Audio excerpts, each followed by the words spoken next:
want to start out with the word passion. Of course, the concept of passion really conveys a strong, barely controllable emotional state. It's an intense desire. It is a state of being really acted upon or affected by an external cause. So it can be somebody's own passion or something that's being pushed upon them. Passion is a person's fierce drive to continually seek ways to bring about or share what they have, what they're passionate about.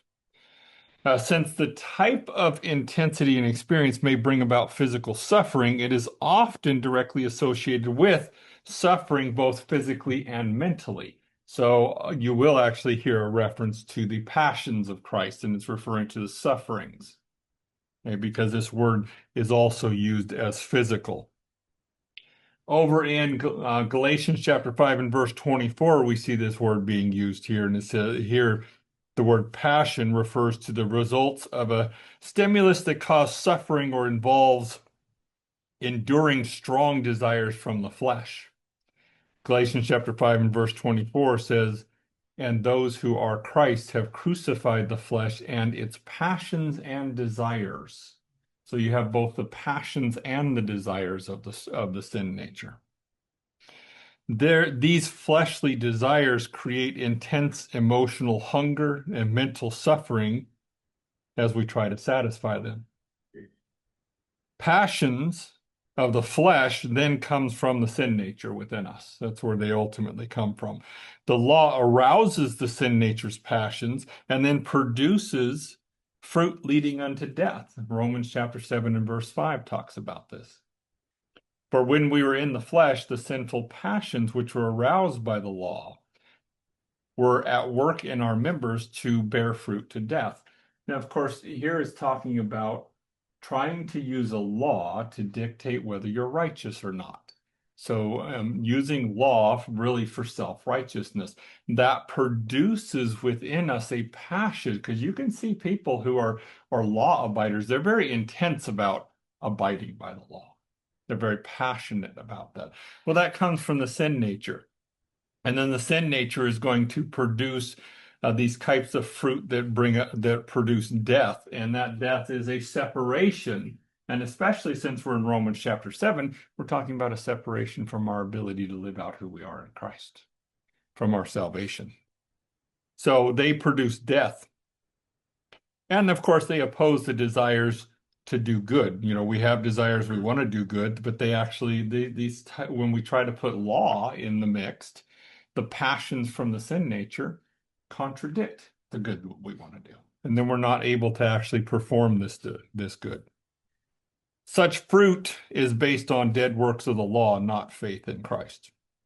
This type of negative passion produces a religious person who suffers to obtain their own righteousness before God and others. When a believer tries to prove his righteousness by following laws, the sin nature's passions take over and prevent him from being able to achieve the good he wants, since they only are going to be able to produce things that do not bring life. So Romans chapter 7, verses 16 through 17 talks about this. If then I do what I will not to do, or I do not want to do, I agree with the law that it is good. But now it is no longer I who do it, but sin that dwells in me. And he's talking about the sin nature. This is an interesting passage, and it does go well to have a good translation of this and identify the eyes that he's referring to. Because he's talking about the struggle that we have between our new nature and our old nature. You know, if I do what I will not do, so that if I, the old nature, am doing what I, the new nature, do not want to do, then I actually agree that the law is good, because the law is exposing the sin nature for what it truly is. But then, of course, it's not I, the new person, because when we're functioning from who we are in Christ, functioning from that new man, we can't sin, because we actually are born from a seed that is incorruptible. So it's not that part of us that's doing the wrong things. It's that sin nature that we have in us. Since passion refers to suffering, both physical and mental, we may suffer because of situations that we actually face.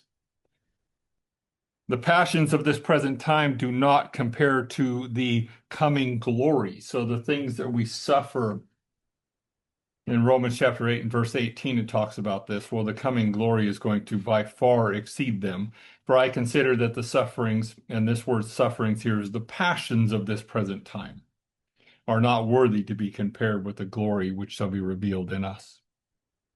Even creation groans within itself under the bondage that it's under right now, waiting for the deliverance of the sons of God to appear. Groaning here is described as labor pains, Romans chapter 8 and verse 21, because the creation itself also will be delivered from bondage, this bondage of corruption into the glorious liberty of the children of God. And that's when we're actually, and if I recall, that Romans chapter 8 and verse 21 actually says the sons of God, because talking about when we are revealed in our full, when we're fully resurrected. Christ was made a little lower than the angels for the passion of death, but is now raised to honor and glory. We see that over in Hebrews chapter 2 and verse 9. But we see Jesus, who was made a little lower than the angels, for the suffering of death, crowned with glory and honor, that he, by the grace of God, might taste death for every one of us. Through his passions, he became the author of our salvation. Hebrews chapter 2 and verse 10 talks about this. For it was fitting for him, for whom are all things and by whom are all things, in bringing many sons to glory, to make the captain or author of their salvation mature through suffering. Your word perfect there literally means mature. So his passions include not just the physical suffering on the cross, but also his intense desire to obey God the Father's will, surrendering his will to God the Father's will. That did relate to a passion that was within him. And of course, this does relate to us as Christians. As we live out our identity in Christ, we should share in this passion. 2 Corinthians chapter 1, verses 4 and 5. And this, of course, is a passion to do God's desirous will in our lives. Who comforts us in all of our tribulation, that we may be able to comfort those who are in any trouble, with the comfort with which we ourselves are comforted by God. For as the passions of Christ abound in us, so our consolation also abounds through Christ. And again, this word suffering here, it's focusing on your passions. This passion can be a strong emotional response to wrongdoing, or it can be physical suffering. That is, it can cause physical suffering. And this would stem from the passions of the righteousness we have in Christ, where we want to live out that righteousness. Those in Christ have crucified the passions and desires of the flesh because they oppose the Spirit. And actually, we were over there in Galatians, where we had that in Galatians chapter 5 and verse 24. Whoever ceases from sin actually suffers in the flesh. The flesh wants you to produce sin. It has an intense desire to do that. Well, we're not going to do that. We're not going to give in. 1 Peter chapter 4 and verse 1 talks about that. Therefore, since Christ suffered for us in the flesh, arm yourselves also with the same mind, for those who have suffered in the flesh have ceased from sin. Those strong desires, that strong passion that we get to do things. When we realize that we are in Christ, worldly things become worthless to us.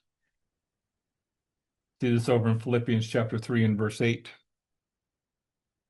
Yet indeed, I also count all things lost for the excellence of the knowledge of Jesus Christ my Lord, for whom I have suffered the loss of all things and counted them as rubbish, that I may gain Christ. Now, understanding the situation with Paul, Paul was being raised to be the teacher of Israel.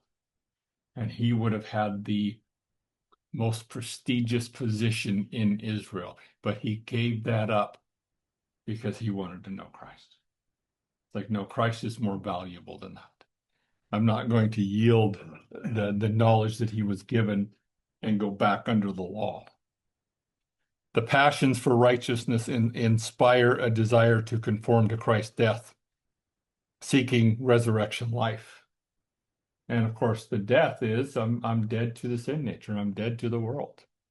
I'm not going to live according to what it wants. Philippians chapter 3, verses 9 through 11 talk about this.